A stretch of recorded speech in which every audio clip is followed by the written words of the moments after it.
C'est sûr. Aux êtres supérieurs, il n'y a pas lieu d'appliquer la norme. La loi est faite pour les poules, la loi est faite pour la tour, la loi est faite pour les gnous, la loi est faite pour ces êtres similaires, mais l'être d'essence supérieure de demi-dieu, Dieu peut-être, n'a pas à être encombré par la loi morale, ni par la loi civile. Et la plus grande injustice que l'on puisse faire, c'est de traiter de manière égale des mérites inégaux. La véritable offense de la loi, c'est celle qu'elle fait à celui qui vaut 1000 fois les autres, en le traitant sur pied d'égalité. Qui dira un jour la monstruosité du fait que la loi est égale pour tous? La loi ne devrait pas être égale pour tous. Elle devrait choisir, discriminer, exaucer, pardonner, condamner, mais pas nous tous. Vous comprenez, Monsieur le Président, cette vision légèrement élitaire du monde. Cette idée que les hommes ne se ressemblent en rien. Il y a les gueux, les cendrés, les damnés de la terre. Et puis il y a les êtres supérieurs qui doivent faire l'objet d'un culte quotidien de la part des femmes et les magistrats de l'ordre judiciaire.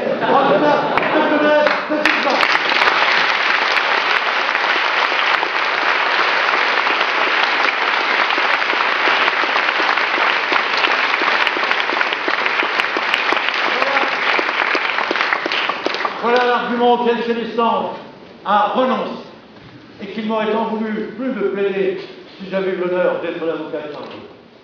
Maintenant, deux mots enfin sur votre réquisitoire, monsieur le procureur. J'étais frappé de voir que vous renvoyez Baudelaire devant ces juges du chef de deux titres, l'atteinte à la morale religieuse et l'atteinte à la morale publique. Vous avez été très léger sur la morale religieuse et vous vous en êtes expliqué. Selon moi, c'était une habileté et pas un endroit. En vous montrant soudainement nuancé sur la morale religieuse, vous lui donnez à croire, par contraste, que vous étiez fort sur le thème de la violation de la morale publique. À vrai dire, si vous avez été léger sur la morale religieuse, c'est parce que vous avez la perception, bien que magistrat, de la réalité et de votre siècle. Nous sommes dans la deuxième partie du 19e. Dieu, Père du terrain. Dans 4 ans, Ernest Renan va écrire les origines du christianisme. Dans 20 ans, en 1882, sauf erreur, dans moins de 20 ans, Nietzsche et ses aphorismes, dont le 108, God is so, Dieu est mort, j'admets qu'il y a des provinces reculées d'esprit qui n'ont pas encore reçu faire ça. Cela étant, Dieu est mort, et vous le savez. Et donc, vous vous dites, dans votre vocabulaire à vous d'aujourd'hui, mollo sur la violation de la morale religieuse. C'est pas du tout parce que vous êtes équitable, c'est parce que vous avez là, exceptionnellement, conscience de votre faiblesse. C'est une retraite, et un retrait, non pas un choix et une élection, c'est une débandade, si j'ose dire, monsieur le procureur impérial, dans ce dossier, vous voyez plus de sexe, il y en a, il y a de la chair, pas du sexe. Il y a de la chair, il n'y a pas de la viande. Et c'est bien, surtout, votre vision qui dénote la petitesse de vos appétits. Je les trouve petits, vos appétits, monsieur le procureur impérial, parce que vous venez de vie orthodoxe. Mort à l'orthodoxie charnelle. Les pauvres en chair, c'est encore pire que les pauvres en esprit. Leur seule consolation, c'est qu'ils seront à la droite de Dieu. Mais moi, je serai à la gauche, et je la donne un plus grand de 36. Voilà. Maintenant, je vais venir encore, là où vous m'avez déçu. C'est que, et vous chez les sorts, tout le monde ici parle d'atteinte à la mort. Vous avez 1000 fois raison de dire, monsieur le Président, vous qui êtes un homme cultivé, que nous ne sommes pas dans la censure, mais c'est un fait préalable, nous sommes dans la sanction de ceux qui outrepassent la loi. Lorsque Pinard requiert le vote, en 1857, il a quelques formules aimables en disant que les juges sont des sentinelles. Elles regardent le territoire. Et lui, le procureur impérial, est celui qui donne l'éveil. Je conçois l'image et je conçois que vous ayez filé la métaphore.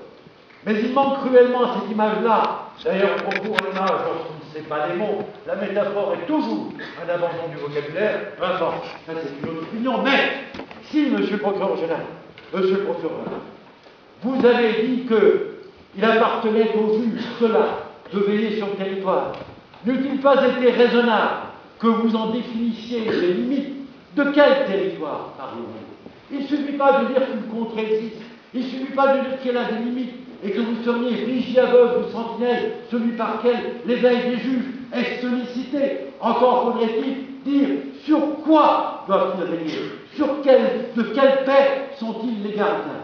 Et ça, monsieur le procureur impérial, vous aurez contraint à tenter une définition de la morale.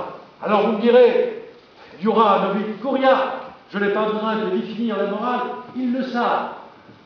Simplement, si je dois pouvoir, moi, au titre de la défense, dire qu'il n'y a pas d'atteinte à la morale, il faudrait que l'on sût de quoi l'on parle lorsqu'on évoque la morale. Le fait que dans nos consciences collectives, nous ayons une vague version de cette nécessité sociologique, plus qu'elle ne relève du transcendant, d'avoir quelques règles, une station provisoire entre le bien et le mal, ne suffit pas à faire la distinction entre le licite et l'illicite si vous ne vous donnez pas le mal de définir la morale et donc de définir son atteinte. C'est le problème dont je vous parlais tout à l'heure, à savoir qu'un principe qui est borné par ceux qui le nient mérite à chaque fois d'être mis en cause et repensé. Si j'avais été chez des sorts, messieurs les juges, pardonnez-moi ce moment d'orgueil, je vous aurais quasiment attrapé au collet. La morale, mais que voulez-vous dire par là? Quelle est cette facilité de langage? En quoi est-elle socialement nécessaire? D'où vient-elle? Est-ce que c'est simplement les évangiles laïcisés? Est-ce que c'est les Écritures sans transcendance? Est-ce que c'est le...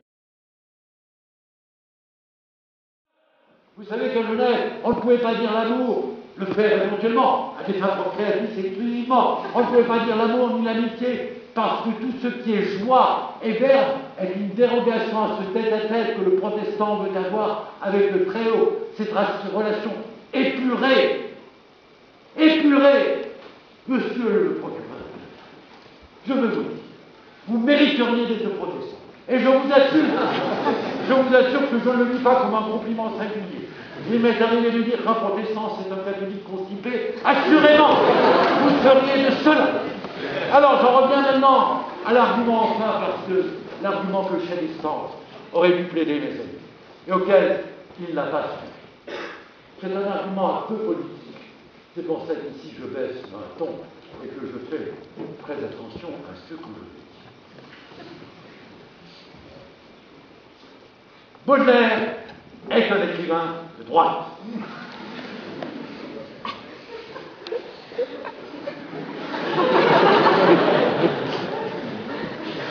Il s'inscrit dans une tradition qui, au XIXe, va de Lacordaire sans doute, à Lamennais peut-être, à Chateaubriand, dont ils sont forgés l'âge, qui ira plus loin à Balzac, à Stendhal, qui évitera Hugo, qui naturellement confondra Zola, qui confondra Georges Sand, mais qui se retrouvera chez Bernanos ou Blois, Peggy bien sûr avant.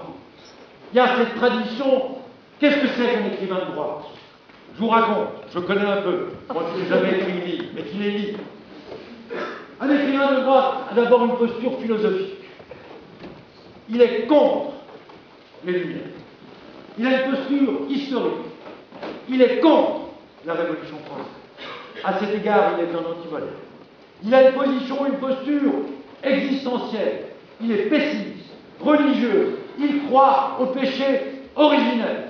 Et puis il a un style.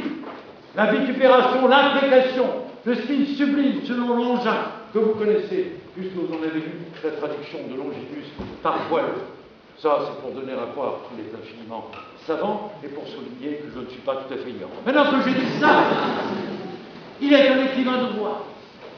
Vous auriez dû, Chélistan aurait dû expliquer à ces juges, non qu'il s'excusait d'avoir écrit peut-être, avec effectivement cette scolie, cette note en bas de page, qui est une interprétation lénifiante, édulcorante, féminisante de ce qu'il disait. Oui, j'ai dépeint le mal.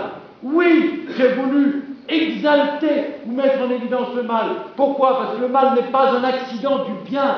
La laideur n'est pas un accident de la beauté. Le mal est essentiel, il est constitutif de l'homme. Lisez, messieurs les présidents, les soirées de Saint-Pétersbourg de Joseph de Metz, dont assurément Baudelaire était un disciple, quand bien même ils ne se sont pas connus, il est mort l'année où en 21 sauf erreur, l'année où Baudelaire naissait. Mais les soirées de Saint-Pétersbourg, mes amis, bien sûr, vous lisez tous Joseph de Metz, mais les soirées de Saint-Pétersbourg, c'est l'idée que le péché originel, il n'est pas d'un temps, ce n'est pas Genèse 1, 2, 4, Parce que soudainement, l'homme a eu la tentation de la femme, qui naturellement n'est pas un péché. L'homme, dans le péché originel, a désobéi.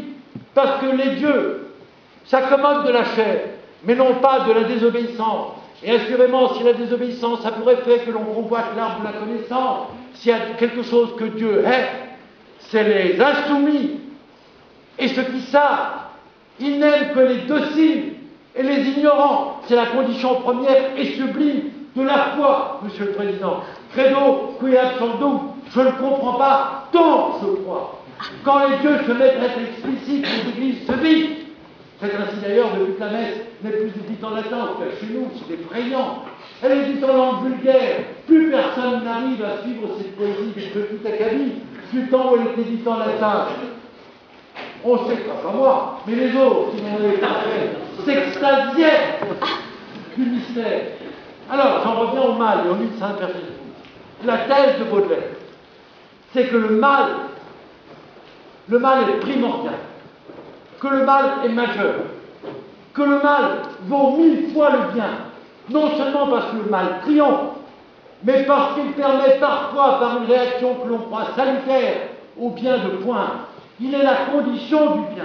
Et dans ce rapport qu'il voulait agonique comme les anciens ou héristique entre le bien et le mal, il exalte le mal, non pas pour inciter à la vertu, mais pour faire comprendre aux hommes qui sont damnés que leur partition est une partition de damnation, que tout va être expiation, jour après jour, sans relâche, sans répit, jusqu'à la fin des temps, jusqu'à la fin de la mort et la mort de la mort. Voilà le message politique qu'un écrivain de droite peut faire passer. Et la vraie rupture, mes amis, dans une vision diachronique de l'histoire, ce n'est pas Voltaire et Rousseau, contrairement à ce qu'on pense, en tout cas dans mes latitudes, c'est Voltaire et Rousseau contre Baudelaire, parce que Voltaire croit au progrès. Rousseau aussi, il a simplement cette singularité que le progrès consiste à marcher à reculons. Et c'est encore une manière de croire au progrès que d'aller en arrière. C'est toujours du mouvement. Il pense toujours à la perfectibilité de l'homme. Voltaire pense à la perfectibilité de l'homme. Rousseau ne doute pas que hier, par une sorte d'anthropologie imaginaire, l'homme était meilleur. Mais l'un comme l'autre pense que l'homme a un destin autre que la souffrance. Tandis que Baudelaire et cette droite imprécatrice pense que l'homme n'a aucun destin, sauf de souffrir jusqu'à la fin des temps. Voici une position de droite qui est autre chose que votre optimisme socialiste, qui m'ennuie, béant, féminin, absurde. Corpus vénusien. Voilà le socialisme. Mais non, je t'ai promis, rien de... Monsieur. Alors, comme il faut bien faire, laissez-moi paraphraser. Oui, faisons cela. Paraphrasons un problème, un poème de Baudelaire. Puisons dans notre mémoire. Maudit soit à jamais le rêveur inutile, qui le premier voulut dans sa stupidité, s'éprenant d'un problème insoluble et stérile, aux choses des lettres, mêler l'honnêteté. Celui qui, dans un effort mystique, mêla l'ombre et la lumière, la nuit avec le jour,